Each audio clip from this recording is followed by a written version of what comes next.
Pinagputol-putol na bahagi ng katawan ng tao sa loob ng plastic bag ang natagpuan ng mga tagalinis ng dalampasigan. Maraming nagkalat na basura sa paligid, gawa ng malaking kasiyahan ng nagdaang gabi at may mabahong amoy sa hangin. Akala ng mga tagalinis isa lang yung walang buhay na hayop, pero nagimbal sila nang mapagtantong putol na katawan pala ng tao ang pinagmulan ng nasabing amoy. At ito ang malagim na katotohanan ng kinaharap ng 4 na lokal na tagapaglinis ng beach ng Kupangan Island. Mabilis nilang ipinaalam sa mga kapulisan ang natagpuan. Grabe ang pinangyarihan, hindi lang isa, kundi maraming plastic bags. Bawat isa ay naglalaman ng iba't ibang bahagi ng katawan.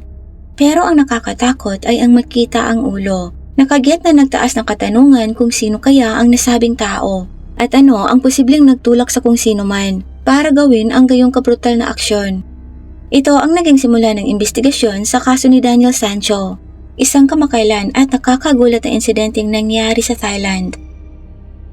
August 3, 2023, nakakagulat ang natagpuan sa isla ng Kupangan sa Thailand nang makakita ang mga tagapaglinis ng dalampasigan ng plastic bag na may lamang putol na balakang ng taong may nakalaylay pang mga bituka.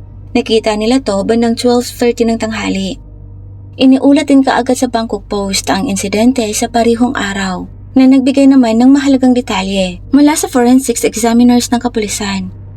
Batay sa pauna nilang investigasyon, nalaman na nangyari ang pagtapos sa nasabing tao nang hindi bababa 24 na oras matapos matagpuan ang pinaputol-putol ng mga bahagi ng katawan. Higit pa rito dahil sa laki, kinuha nila ay isa tong dayuhan. Mabilis namang nakilala ang nasabing labi bilang ang 44 years old na si Edwin Arrieta Arteaga, isang Colombian-born plastic surgery doctor na bumiyahe sa Thailand marahil para magbakasyon. Pero hindi siya nag-iisa sa bakasyon ito. Kasama niya ang lalaking nagngangalang Daniel Sancho Bronchalo. Paano kaya nauwi sa kakilakilabot ang dapat sana'y masayang bakasyon ito? Ipinanganak si Edwin Arteaga noong 1979 sa Colombia mula sa katamtamang estado ng pamilya. Isang guro ang kanyang ina at mekaniko naman ang kanyang ama na lubos na iginagalang sa kanilang komunidad. Dahil sa labis na sigasig at talino, ninais ni Edwin ang karera sa medisina na sa kalaunan ay naging dalubhasa sa cosmetic surgery. Sa loob ng 10 taon, gumawa siya ng paraan, nakuha ang paggalang sa kanyang larangan at naglalayong sumali sa Colombian Society of Aesthetic and Reconstructive Plastic Surgery. Ang kanyang mga kasanayan ang nakapagbigay sa kanya ng isang magandang reputasyon sa kanyang mga kliyente at itinuring na magaling sa kanyang propesyon. Meron din siyang 35,000 followers sa kabuuan sa kanyang negosyo at personal social media accounts. Habang ang 29 years old naman na si Daniel Sancho Bronchalo ay ipinanganak sa mundo ng katanyagan at kayamanan. Ang kanyang inang aktres na si Sylvia Bronchalo at amang aktor na si Rodolfo Sancho ay mga kilalang celebrity sa Espanya. Sa kabila ng kanyang hitsura at background ng pamilya na malaki ang posibilidad na pumasok siya sa industriya ng pag-aarte, ibang landas ang pinili ni Sancho.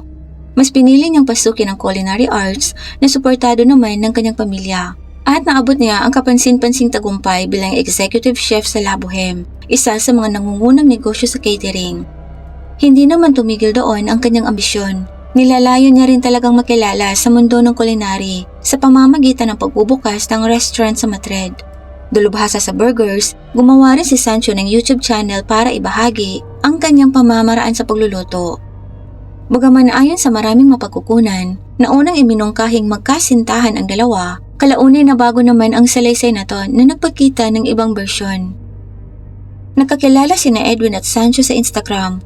Unang nagpakita ang doktor ng interes kay Sancho.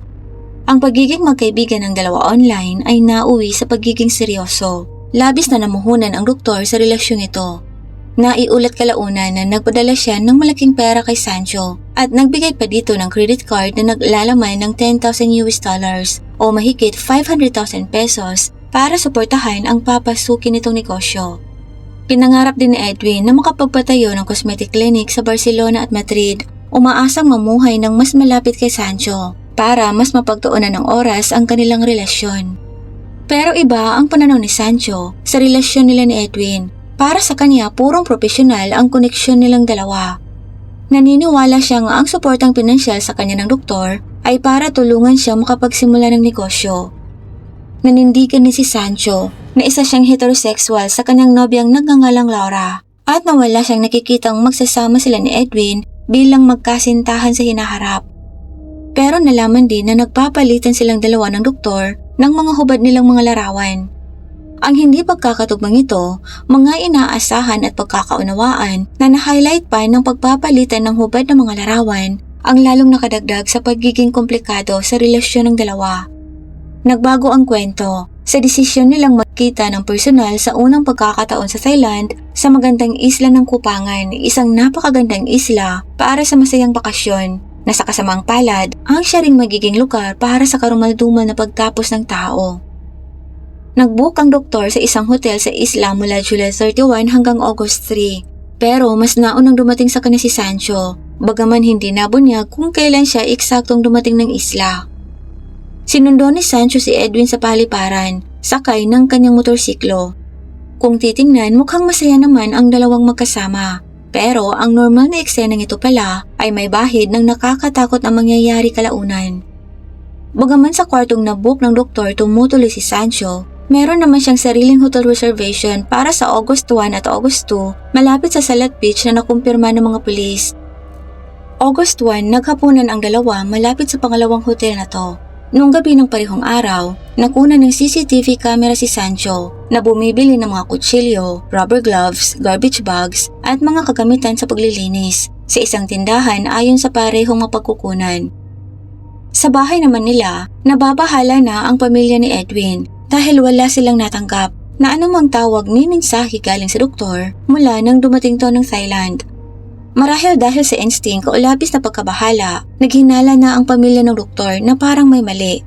Buti na lang at alam ng mga to ang plano ni Edwin na makikipagkita ito kay Sancho sa Thailand, kaya tumawag na rin sila dito para magtanong.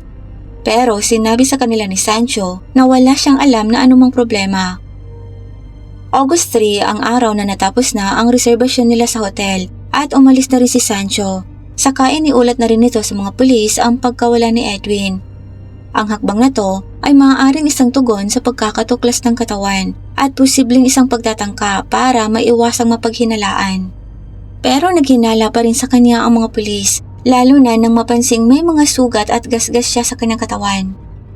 Dahil sa magkasama sila ni Edwin sa bakasyong ito, na ngayon natagpo ang pinagputol-putol na ang katawan, ang siyang dahilan kaya't mahirap baliwalain ang koneksyon.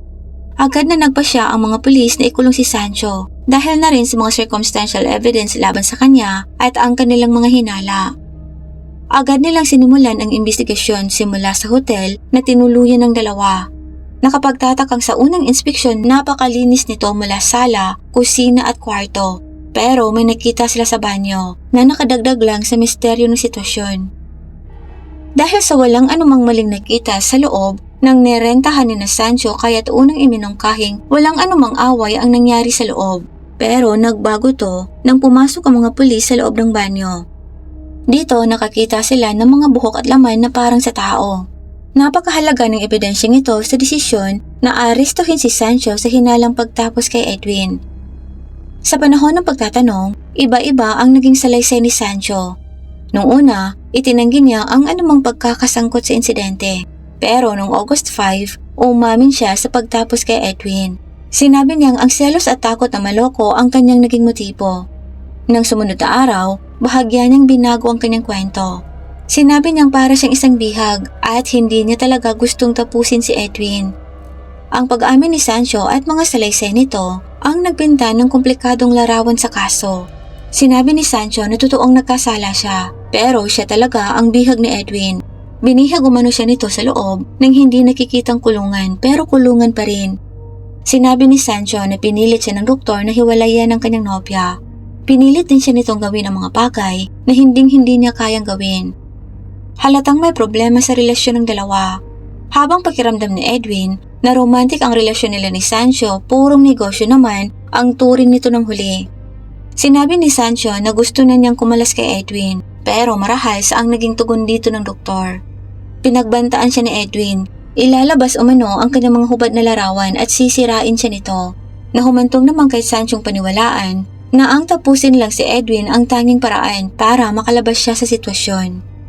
Nasuportahan naman ang mga pahayag na to ni Sancho nang matagpuan ang cellphone ni Edwin na naglalaman ng mga pananakot na mensaheng ipinadala nito kay Sancho. Pinatunayan ng mga mensaheng ito ang salaysay na talagang labis ang pagkahumaling sa kanya ng doktor. Bukod dito, may mga mensahe din si Edwin na pinagbabantaan niyang tatapusin si Sancho. Sinalaysay naman ni Sancho ang panig ng kanyang kwento. Sa gabi bago nangyari ang insidente, maayos naman ang naging simula ng kanilang bakasyon, pero may ibang pakay si Sancho. Sa pagkikita nilang ito, gusto na niyang wakasan ang anumang relasyong meron sila ng doktor. Habang si Edwin naman sa kabilang banda ay sabik na makipagtalik sa kanya. At di nga nagtagal, nagsimula ng gumawa ng mga hakbang para may mangyari sa kanila, na paulit-ulit namang tinanggihan ni Sancho. Sa hotel, nang sa wakas ay nasabi na ni Sancho na gusto na niyang wakasan ang relasyon nila ni Edwin, sobra tong nagalit. Nakalaunan ay nauwi sa pisikalan ang kanilang pagtatalo. Sinabi ni Daniel na bilang pagtatanggol sa sarili, malakas niyang natamaan si Edwin kaya nawalan to ng malay, natumba at tumama ang ulo sa bathtub. Sa pagtatangkang magkamali si Edwin, pinuhusan siya ni Sancho ng tubig, pero wala pa rin nangyari, hindi na talaga to gumagalaw. Dahil sa takot at paniniwalang nabawian niya ng buhay si Edwin, naging marahas at kasuklam-suklam ang mga sumunod na ginawa ni Sancho.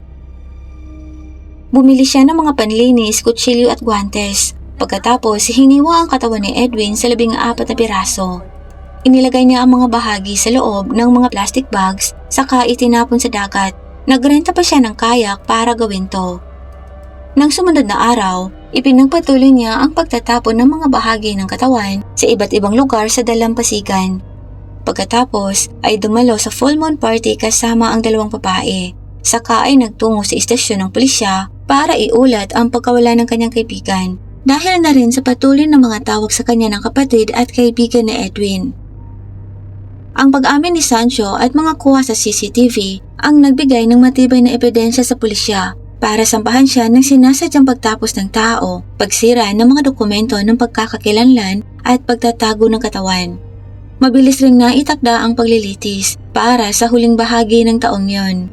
Sinasalamin ang mahusay na paghawak ng Thai police sa kaso na pinalakas ng malinaw na motibo at direktang ebidensya.